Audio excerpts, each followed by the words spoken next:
ओम नमः सिद्धेभ्यः। ओम नमः सिद्धेभ्यः। ओम नमः सिद्धेभ्यः। अहिंसा परमो धर्म की। आचार्य गुरुवर श्री कुंद कुंद भगवान की। आचार्य गुरुवर श्री ज्ञान सागर मुनि महाराज की।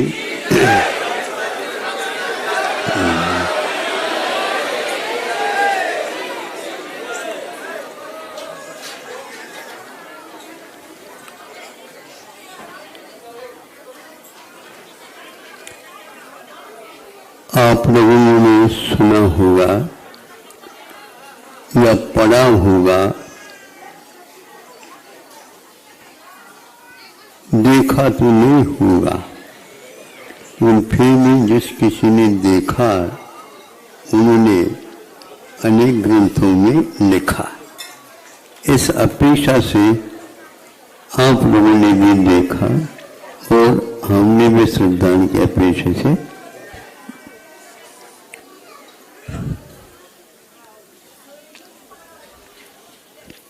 बगुला भी वहीं पर रहता है और हंस भी वहीं पर रहते हैं और उस सरोवर का नाम मानसरोवर।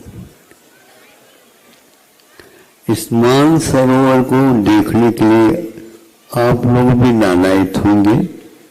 अच्छे महाराज या यात्री लोग भी वहां पर जाने का प्रयास करते हैं, लेकिन असली जो मानसरोवर है वह आज तक कोई भी नहीं गया। चीन के पास ही है बताते हैं, लेकिन यह किंवदंती की बात अथवा ग्रंथों के आधार पर वहां पर प्रथम तीर्थंकर का निर्वाण कल्याणक देवों के द्वारा धूमधाम के साथ हो गया था युग के आदि में। उनमें से वह उस स्थान में ये मछली को पकड़ने वाला बगुला भी रहता है और हंस भी वहीं पर रहता है। हंस इसलिए रहता है कि उसके लिए भी खाद्य मिलता है। बगुला इसलिए मिलता है कि क्षुधा को निवारण करने के लिए इन तीन प्रकार में हिंसक वृत्ति से अपना उदर निर्वाह करता है। कभी कभार मान लो मछली नहीं भी मिलती है तो जलीय काई इत्यादि के माध्यम से अपनी क्षुधा का प्रशमन कर लेता। दोनों सफेद रहते हैं, ऐसा सुना। बगुला तो देखने को मिलता ही है, हंस पक्षी बहुत दुर्लभ होते हैं। इसकी इतनी ख्याति है हंसों की कि भारत में कुछ साधु होते हैं परमहंस के नाम से। हाँ, तो वह ऐसा क्यों नाम है कि वो इसी प्रकार श्रमण यदि होते हैं, साधु यदि होते हैं तो श्रावकों के ऊपर भी उसका प्रभाव तो अवश्य पड़ता हो। तो वहां पर उदर निवाह और जीवन यापन करते रहते हैं। मछली भी चोंच से ही अपने खाद्य का सेवन कर लेते और हंस भी कर लेते।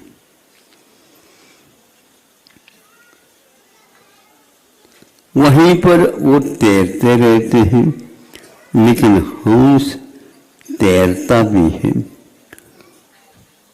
बगुला उड़ जाता है, आ जाता है, कम पानी में खड़ा होकर के अब कायोत्सर्ग भी लगाता। इसलिए कहना आवश्यक है, क्योंकि कहीं कहीं पर एक पैर पर भी खड़े होकर के कायोत्सर्ग करने का विधान है। और एक पैर ही क्या, कहीं कहीं पर यह भी सुनने में आया, अंगुष्ठ के ऊपर, एक ही पैर के अंगुष्ठ के ऊपर भी खड़े हो करके बाहुबली जैसे खड़े होते होंगे और महीनों तक उसके माध्यम से तपस्या करते। एक की तपस्या निरर्थक है, क्योंकि वह केवल वहां पर इसलिए रह रहा कि वहां पर ये मिलते हैं। बहुला कभी भूल करके भी मुट्ठी नहीं छूता, ऐसा भी सुनने में आया। और हंस मुट्ठी के अलावा और किसी को छूता नहीं, यह भी उल्लेख मिलता है। शाकाहारी और मांसाहारी दो प्राणी इस मानस तट पर रहते। वैचित्र है, मात्र स्थान पवित्र मिलना ही पर्याप्त नहीं, किंतु अपने हृदय को भी पवित्र बनाना पहले आवश्यक है। अब ये बताओ, जहां कहीं भी भगवान को रख सकते हैं क्या? हा? नहीं है ना। तो आप पापमय हृदय वाले हो करके श्री जी को इस वेदी के ऊपर कैसे रख रहे हो बताओ? इसलिए उस पवित्र नामों के साथ हम जिन भगवान को अपने वेदी पर भक्ति पूर्वक रख रहे हैं, तो उसमें और कोई भी वांछा नहीं होना चाहिए। ये हो गया, किंतु पवित्र मन बनाने के लिए कैसे बनाए?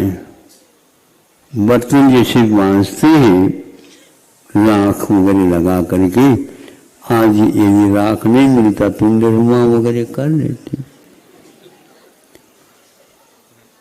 साफ कर लेते।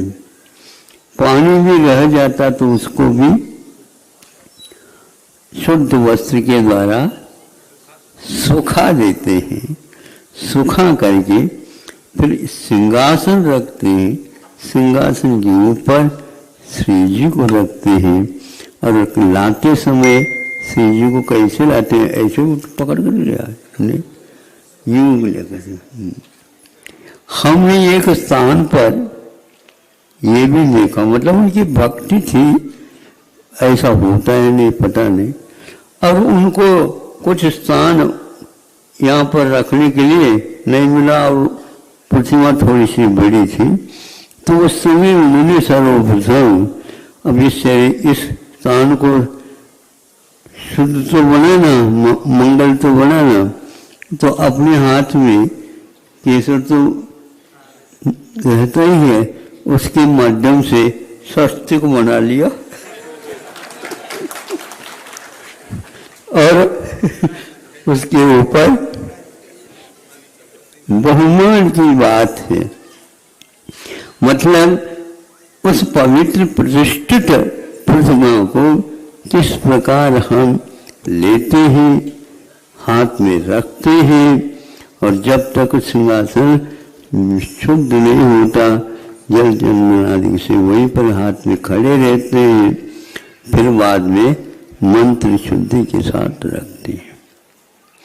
ये सारी क्रियाएं हमारे पवित्र भावों के साथ होती है। ये क्रियाएं पक्की बात है, लेकिन यह अविरल रूप से बनी रहे, इसलिए आचार्यों ने कहा आप उस पवित्र मंत्र का आराधन, उच्चारण, स्मरण अब 24 घंटा कर सकते।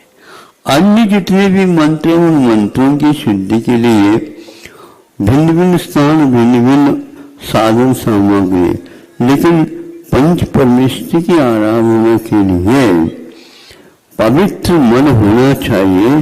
फिर बाद में शरीर जो शौच शुचिता से मुक्त है, उसको यदि शुद्ध बनाया जाता रास्ता यदि कोई है, तो पंच परमेष्टि की आराधना है। हमारे पंच परमेष्टि ऐसे शुद्ध हो गए, शुद्ध होने जा रहे हैं, उनके पास पाप का लवलेश भी नहीं रहता। पवित्र हो चुके हैं, प्रतिज्ञा ले चुके हैं। जब तक यह मुक्ति नहीं मिले तब तक के लिए यावन निर्वाण संप्राप्ति, जब तक निर्वाण की उपलब्धि नहीं होती भगवान, हम इस प्रकार की पंचमनिष्ठि की आराधना करेंगे। इसीलिए एक दूसरे इसके साथ करते हैं, जैसे हम बहुत पवित्र हैं, सब कुछ है, किंतु किसी एक वस्तु को बनाना चाहते हैं तो वहां पर कहते हैं, देखो आप साग सब्जी भले ही लोहे के औजार से बनाते होंगे, लेकिन ये ध्यान रहे कहीं कहीं पर इसका निषेध किया। क्यों निषेध किया? इसलिए उसके स्पर्श होने मात्र से औषधों में परिवर्तन आ सकता है, औषधों में परिवर्तन आ सकता है। इसलिए वही मान लो जंग वगैरह खा गए हूं, यद्यपि नहीं खाता लेकिन फिर भी उसका परिणाम इस प्रकार का स्वभाव लेकर के चलता है। इसलिए हमारे पास एक और साधन है कि पंच परमेश्वर की आराधना करते समय इस प्रकार लोह तत्व का संपर्क न हो, लोह में पाप में परिणाम न हो। कभी कभी ऐसे फिर भी जल्दी में करते हैं तो उसमें कसायलापन और पूरे बर्तन में भी वह जो रखा हुआ खाद्य पदार्थ है वो सारा सारा हरा हरा हो जाता है, नीला नीला होता है। सुन रहे हो? किसी प्रकार अपने परिणाम हरा हरा न हो, हरे हरे हो जाए। हरा तो उपयुक्त है लेकिन हरे हरे ठीक है, भगवान का नाम है। हरा हरा का तो विषाक्त होता है। हमारे परिणाम इस प्रकार आराधना के समय पर निदान को लेकर के कभी भी नहीं होना चाहिए। निदान का अर्थ क्या होता है? भावी भोगों की अपेक्षा रखना। भावी भोगों के महाराज जब तक हम इच्छा नहीं रखेंगे तो वो मिलेगा कैसे? इच्छा से मिलते नहीं। इच्छा नहीं होते हुए भी उसका फल और अनंत गुना होता है, वो सबकी कटौती हो जाएगी यदि इच्छा करते हैं तो।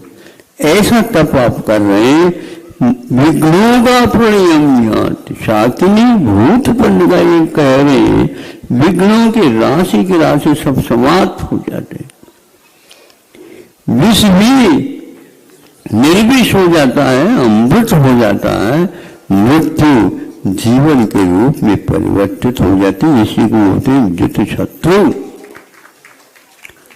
जित शत्रु का अर्थ है जिनने भी शत्रुओं को जीत लिया, संसारिक शत्रु नहीं होते। अरे भैया वो तो हमारे लिए कांटा है, और हाँ तुम बहुत गुलाब के फूल हो, वो तो कांटा है, अब तुम गुलाब के फूल हो गए। गुलाब के फूल सबको मोहित कर देते, इसलिए कांटे से वो ठीक नहीं, कांटा फिर भी ठीक है। कांटे के कारण हम नीचे देखते देखते चलते, फूल के कारण फूल बिछा दो। राग की बात करते हो, फूल बिछाया नहीं जाता। ऐसे टीचिंग करूंगा चरण चरण जो कि ऊपर उनके चलते रहते, चार अंगुलों पर नीचे कमल बिछाए जाते। अब कमल बिछाने की जो इच्छा यदि करोगे, 3 काल में आपको वह सौभाग्य नहीं मिलेगा। भक्ति भाव करते हैं तो संभव है नीचे उनके पग तलियों में हम फूल बिछा सकते। देवगण आकर के ऐसे ऐसे दिव्य वैभव के साथ उनकी आराधना करते, अब वो भाग्य समझते। वहाँ हंस और बगुला इन दोनों को ये जोड़े तो हैं, लेकिन इनकी चाल में, इनकी प्रकृति में, इनके खाद्य में, इनके जीवन के लक्ष्य में जमीन और आसमान का अंतर है। हमें आसमान की ओर देखना चाहिए और जब तक वो आसमान न मिले हमें नीचे जमीन को देख करके भी चले। इसका अर्थ यह है अभिमान से मुक्त हो करके, निदान आदि छल कपड़ों से मुक्त हो करके करना चाहिए। क्योंकि इसलिए कह रहा हूँ वृत्ति हमेशा हमेशा शल्य से रहित होता है। निदान को भी एक स्थान पर शल्य कहा है, तो आप वृत्ति है ना, लेकिन माया, मिथ्या और निदान इन तीनों शल्यों से रहित है, तो आप वृत्ति है। व्रत लेने मात्र से नहीं, किंतु माया, मिथ्या, निदान, माया, मिथ्या, निदान छोड़ने के उपरांत में व्रत का संकल्प अपने आप में अलग होता है। तो इस प्रकार ये दोनों बातें बड़े बड़े ग्रंथों में भी लिखी गई है। आप लोग ग्रंथ तो बांट रहे हैं, खूब ग्रंथों का वितरण होता रहता, मुझे देखना हो कि अवसर मिल जाता है, लेकिन थोड़े से संयम रखा करो। आपके पास एक शास्त्र आ रहा है, ऊर्जम नहीं होना चाहिए। जो पीछे बैठे हैं वो आपकी पीठ देखने के लिए नहीं बैठे, महाराज जी के दर्शन करने के लिए। अहिंसा परमो धर्म की